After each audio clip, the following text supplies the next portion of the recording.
Papá, cuéntame otra vez ese cuento tan bonito de gendarmes y fascistas y estudiantes con flequillo.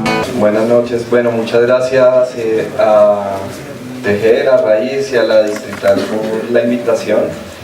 Mi intervención va muy de la mano de lo que ya expuso anteriormente Daniel, pero yo me voy a basar más o voy a hacer algunos comentarios sobre el texto Nietzsche, la genealogía, la historia. Creo que la genealogía como una apuesta alternativa de escritura de la historia, de investigación, también es una estrategia o mejor una táctica que puede servir para pensar e investigar la historia de otras maneras. Si bien digamos que la invitación era hoy para hablar sobre la historia de la locura, la historia de la sexualidad, el nacimiento de la clínica, yo creo que también me fui un poco más por esa parte teórica, de reflexión teórica y metodológica, pensando en este texto. Bueno, sabemos que Foucault hace una historia de los sujetos al margen, de los locos, los desviados de la norma sexual, del preso, y también de las instituciones que los disciplinan, diseccionan, analizan y los constriñen, la clínica, la prisión, el panóptico, etc. Y también, que era un poco pues, esta cuestión de la arqueología del saber y de palabras y las cosas, una historia de los regímenes de saber y verdad que han cimentado estas técnicas de gobierno, ya sea corpo, bio o geopolíticas, ¿no? Que trabajan en diferentes niveles. Este tipo de historia o de interpretación que propone Foucault no es una historia tradicional, no es la historia, digamos, tradicional que hacen los historiadores, sino que es una historia hecha de otra forma. En el fondo, la apuesta de Foucault se encuentra una aproximación genealógica al pasado, que él retoma de Friedrich Nietzsche, en textos como la Gaya Ciencia, Humano demasiado humano, y sobre todo la segunda consideración intempestiva sobre la utilidad y el perjuicio de la historia para la vida, y especialmente genealogía de la moral. Entonces este proyecto genealógico que nutre la investigación histórica de Foucault se encuentra sintetizado sobre todo en el texto Nietzsche, la genealogía de la historia, publicado originalmente en 1971, y también, por ejemplo, en genealogía del racismo, un curso que él va a dar en el año 76. Digamos que las citas que les voy a leer a continuación todas están extraídas de este texto Nietzsche, la genealogía de la historia, que es un texto en el cual Foucault comienza diciendo que la genealogía es gris y metódica, tiene que ver con ese trabajo exhaustivo de archivo, pero vuelvo y repito, un trabajo diferente, un trabajo alternativo que no deja de ser riguroso, que no deja de ser metódico, y su importancia radica en encontrar la singularidad de los sucesos, ver lo inesperado, lo que pasa desapercibido, no justamente esas largas duraciones o esas grandes estructuras de sentido de las que nos hablaba Daniel. En contra de una mirada historicista y teleológica ordenada a partir de algún metarrelato, el progreso, el destino nacional, la lucha de clases, etc., el enfoque genealógico va en contra de toda búsqueda del origen y el devenir lineal. Esta postura es similar a la crítica que hace Marc Bloch en Introducción a la Historia, cuando denuncia el culto al ídolo de los orígenes. Origen, o Ursprung en alemán, que es el concepto que Nietzsche está tratando de combatir, digamos que tiene el lugar de verdad, o tiene como ese estatus de ser como garante de la verdad. Abro comillas, citando a Foucault: la genealogía no se opone a la historia como la visión de águila profunda del filósofo en relación a la mirada escrutadora del sabio. Se opone, por el contrario, al despliegue metahistórico de las significaciones ideales y de los indefinidos teleológicos. Se opone a la búsqueda del origen. Entonces la genealogía, digamos que lo primero que habría que decir es que se opone a la búsqueda del origen como, digamos, ese fundamento del relato histórico. Y digamos que hay lo que tú decías sobre Israel, o lo que tú decías sobre el bicentenario y la cuestión con Duque, pues claro, digamos que es el bicentenario es una vuelta al origen. La batalla de Boyacá, o hace 9 años el florero de Llorente, ¿no? Una vuelta al origen, a refrendar nuestras raíces, nuestros orígenes. a partir de un ritual conmemorativo. Los orígenes y las historias puras, lisas y sin tensiones que parte de los orígenes, ¿no?, de ellos, o que todo el tiempo están volviendo a ellos, evocándolos, pretenden establecer un orden, una verdad y una esencia. Herkunft en alemán, también es otro concepto con el que Nietzsche pelea, quiere decir fuente, procedencia, y está muy emparentado lingüísticamente con lo que es la sangre, la tradición, la raza o el tipo social. La historia de los orígenes no es casualidad, y lo va a decir Foucault en este texto. Vive su edad de oro en el siglo XIX y se asocia con la construcción de los estados-nación modernos, con esa identidad nacional que, ya sea en un libro de historia, en una estatua, en una conmemoración o en un museo, se está queriendo, digamos que, reificar, ¿no?, evocar constantemente. La genealogía no se propone seguir esto, es decir, la evolución desde el origen hasta nuestro presente, una evolución con sentido, sino la dispersión, los eventos o series de eventos. Daniel hablaba de acontecimiento, pero también se podría utilizar la palabra de evento, ¿no? La genealogía sería un proyecto de eventualización de la historia, es esa vuelta al acontecimiento, saliéndose de estas grandes, largas duraciones, digamos, o explicaciones evolutivas de la historia.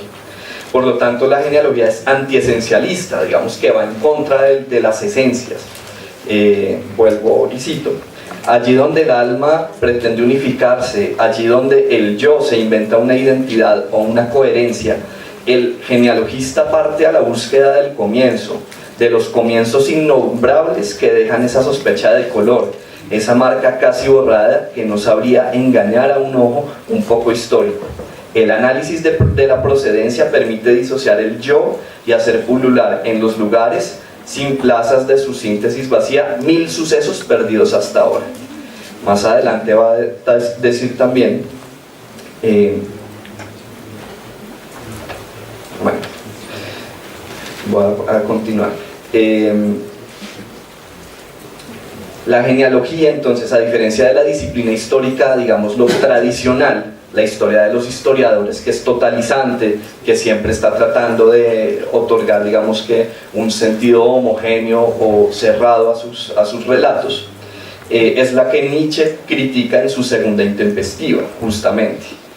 Y es una historia que, dice Foucault, lo juzga todo según una objetividad de apocalipsis. Por lo tanto, la genealogía se opone a la disciplina histórica tradicional como una especie de anticiencia. Se ocupa de lo fragmentario, de lo discontinuo y de lo azaroso, pero no por ello es como, digamos que todo vale o cualquier cosa sería válida para este enfoque genealógico, sino que es bastante riguroso. Y ahí, digamos que este trabajo de archivo, del que ya nos habló Daniel, creo que es muy pertinente traerlo a colación.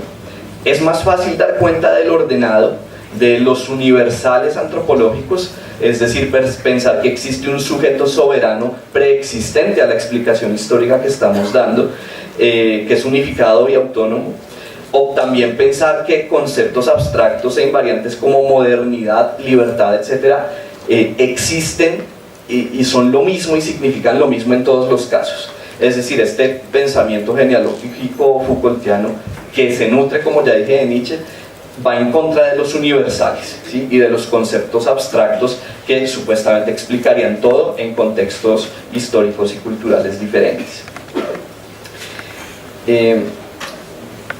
Bien, ahora entonces quisiera hablar de cómo la genealogía es entonces un ejercicio de historización, no de los orígenes y de las evoluciones de esos orígenes, como ya dijimos, sino más bien de lo que Nietzsche, digamos, llama Ensetum, o sea, la emergencia o la invención, los puntos de emergencia y de invención, y de sus constantes rearticulaciones, cómo se van modificando y reconfigurando. Dice Foucault: las diferentes emergencias que puede percibirse no son las figuras sucesivas de una misma significación, son los efectos de sustituciones, emplazamientos y desplazamientos, conquistas disfrazadas, desvíos sistemáticos. Si interpretar fuese aclarar lentamente una significación oculta en el origen, Solo la metafísica podría interpretar el devenir de la humanidad, es decir, la filosofía, no la historia. Pero si interpretar es ampararse por violencia o subrepticiamente de un sistema de reglas que no contiene en sí mismo significación esencial e imponerle una dirección, plegarlo a una nueva voluntad, hacerle entrar en otro juego y someterlo a reglas segundas, entonces el devenir de la humanidad es una serie de interpretaciones. Y la genealogía debe ser su historia, historia de los morales, de los ideales, de los conceptos metafísicos, historia del concepto de libertad o de la vida ascética como emergencia de diferentes interpretaciones. Aquí se está refiriendo a la obra de Nietzsche sobre la genealogía de la moral, que es justamente eso lo que Nietzsche quiere estudiar allí. Se trata de hacerlos aparecer como sucesos en el teatro de los procedimientos. Por lo tanto, se trataría de hacer una historia efectiva que hace resurgir el suceso en lo que puede tener de único, de cortante. Suceso, por esto es importante entender, no una decisión, un tratado, un reino o una batalla, sino una relación de fuerzas que se invierte, un poder confiscado, un vocabulario retomado y que se vuelve contra sus utilizadores, una dominación que se debilita, se distiende y se envenena a sí misma, algo distinto que aparece en escena, enmascarado. Las fuerzas presentes en la historia no obedecen ni a un destino ni a una mecánica, sino al azar de la lucha. Finalmente, entonces, la genealogía no está interesado tanto como lo que llamaban antes los acontecimientos dramáticos o las batallas, sino más bien en el acontecimiento o en el evento, justamente como lo que en estudios culturales se llaman las articulaciones, ¿no? O las reconfiguraciones de las relaciones sociales. En la segunda consideración intempestiva, 1874, Nietzsche caracteriza tres tipos de historia: la historia monumental, la historia anticuaria y la historia crítica. Y digamos que la genealogía propondría tres salidas ante estas tres modalidades hegemónicas de historia. A la historia monumental, es decir, a la historia del reconocimiento y de la reminiscencia, se opondría el uso de la parodia, de la destrucción de la realidad. A la historia anticuaria, es decir, la de la tradición y la de la continuidad, se opondría el uso disociativo, de la destrucción de la identidad. Y a la historia crítica, que es la historia disciplina, la historia ciencia, la historia del conocimiento, se opone el uso sacrificial de la destrucción de la verdad. Entonces Nietzsche y Foucault nos ayudan a poner en duda estas nociones de realidad, identidad y verdad que nos han implantado a partir de la historia como un saber experto. Entonces la historia es muchas cosas. La historia es esa historia monumental, que puede ser, por ejemplo, la historia patria, ¿verdad? Esta historia anticuaria, que es una historia que impone ese peso de la tradición y el peso, digamos, la historia como garante de una identidad esencial. O la historia crítica, que es la que los historiadores creemos que hacemos muy juiciosamente y objetiva, y es como la válida. Entonces la genealogía demole eso, ¿sí? La realidad, la identidad y la verdad que la historia nos ha ayudado a construir. Finalmente, la genealogía o la investigación genealógica de la historia es un ejercicio de construcción de lo que ya damos por sentado, por aprendido, de lo que creemos que es así. Pero puede ser de otra forma si lo miramos de otra forma.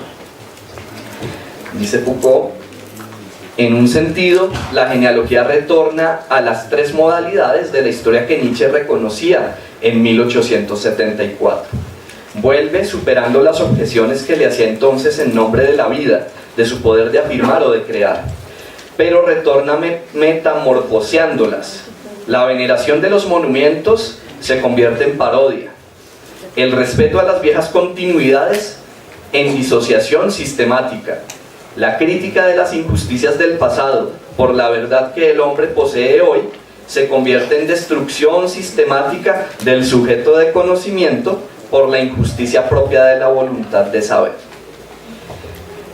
Ya para terminar, porque quería ser más bien breve, me preguntaba, ¿y esto cómo se aplica o cómo podemos traducirlo como tal, los historiadores o los científicos sociales o las personas que investigan o investigamos la historia, esto cómo lo podemos, digamos, que hacer concreto, hacer realidad.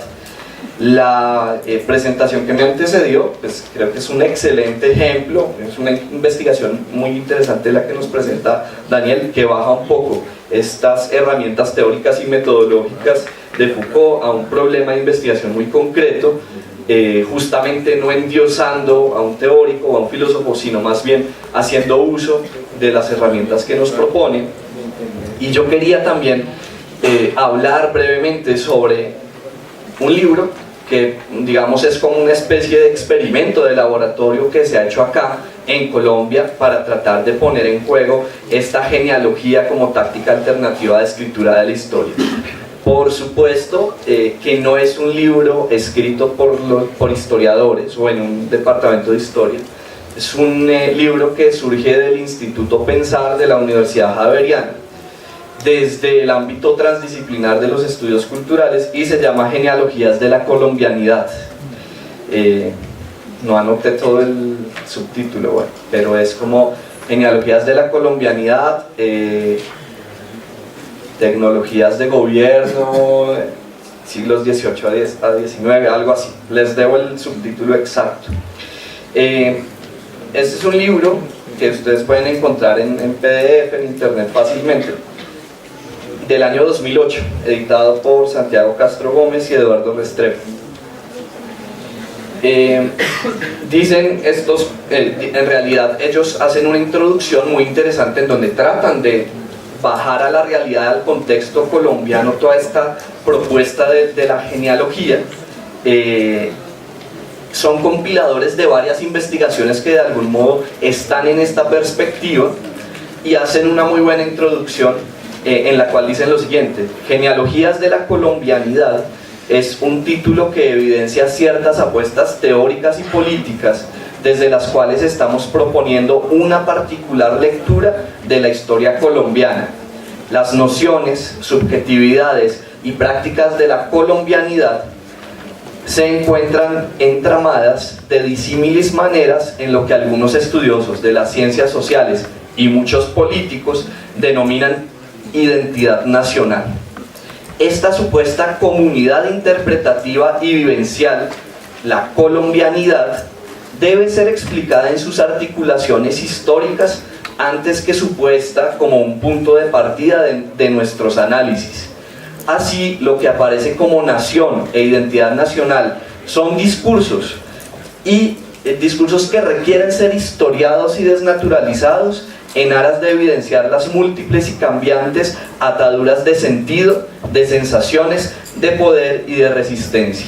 Es decir, para los del Ministerio de Cultura, o para los del Museo del Oro, o para mucha gente en la academia, científicos sociales, etc., la identidad nacional y la nación y nuestra historia es algo objetivo y algo dado, ¿cierto? Es algo, de alguna u otra forma, es un origen, ¿sí? En palabras de lo que venía yo explicando antes. Las genealogías de la colombianidad tratarían de mostrar cómo no hay tal, sino que se trata de una construcción discursiva, ¿sí? Que implica relaciones, que implica prácticas, y que hay que hacer la historia de las diferentes modalidades en que eso se ha constituido de esa forma. Dicen que hay 5 premisas centrales o 5 ideas importantes para tener en cuenta al hacer un ejercicio ¿no? de genealogizar la colombianidad. Primero, pensar la colombianidad en términos de su contingencia, su positividad y la especificidad histórica en el marco de la periferia del sistema mundo moderno colonial. Es decir, tener en cuenta que esta nación llamada Colombia hace parte de algo más grande, digamos, de un proceso de modernidad y de colonialidad, pues que se remonta siglos atrás y que no terminó con la independencia, sino que sigue, digamos, experimentándose de diversas formas. Segundo, su no reductibilidad con respeto a otros entramados de la vida social, es decir, y un poco ya lo explicaba Daniel, que no existe solo lo económico o lo político o lo cultural como campos separados, sino que existen articulaciones y configuraciones de esos diversos campos de lo social que han contribuido a esa formación a esas formaciones de colombianidad. Tercero, su inmanente heterogeneidad y polifonía en cuanto a las prácticas e imaginarios de distintos actores sociales. No hay una sola identidad nacional, sino hay diferentes formas en que eso se expresa o se apropia. Cuarto, su intrínseca relacionalidad e imbricación con las diferentes articulaciones del poder, la hegemonía y la resistencia. Sí, digamos que claramente también la colombianidad tiene que ver con disputas en torno al poder, pero también estoy de acuerdo con que no se debe agotar la discusión solo en el asunto de las relaciones de poder. Y quinto, su especificidad en espacios limitados, su pluralidad. No hablamos de colombianidad, sino de colombianidades en momentos y en espacios y temporalidades diferentes. Para terminar, quisiera retomar entonces, digamos que de esta propuesta o de este enfoque. Hablaríamos de la historia como una historicidad belicosa, ¿cierto? Lo llamará en Genealogía del Racismo, Foucault habla de los saberes sometidos. Entonces también esta apuesta genealógica es una apuesta por otras memorias, ¿sí? Por saberes sometidos que desde la historia como un relato dominante, como un saber experto, no se han tenido en cuenta. La intervención genealógica permite hacer emerger estas memorias. Termino entonces con una cita de Santiago Castro y Eduardo Restrepo en Genealogías de la Colombianidad. Estas genealogías de la memoria, de la inscripción histórica de los enfrentamientos y de las luchas, solo es posible si se cuestionan los efectos de los discursos científicos totalizantes, formales y unitarios, como los del estructuralismo, la semiología, el marxismo o en general las historias deseventualizantes que pretenden subsumir y borrar la fragmentariedad, localidad y dispersión de estos saberes sometidos o sepultados. Bueno, dejo hasta ahí, muchas gracias. Papá, cuéntame otra vez todo lo que os divertisteis, estropeando la vejez a oxidados dictadores, y cómo cantaste al Bet y ocupaste la Sorbona en aquel mayo francés, en los días de vino y rosas. Papá, cuéntame otra vez esa historia tan bonita de aquel guerrillero loco que mataron en Bolivia y cuyo fusil ya nadie se atrevió a tomar de nuevo, y como desde aquel día todo parece más feo.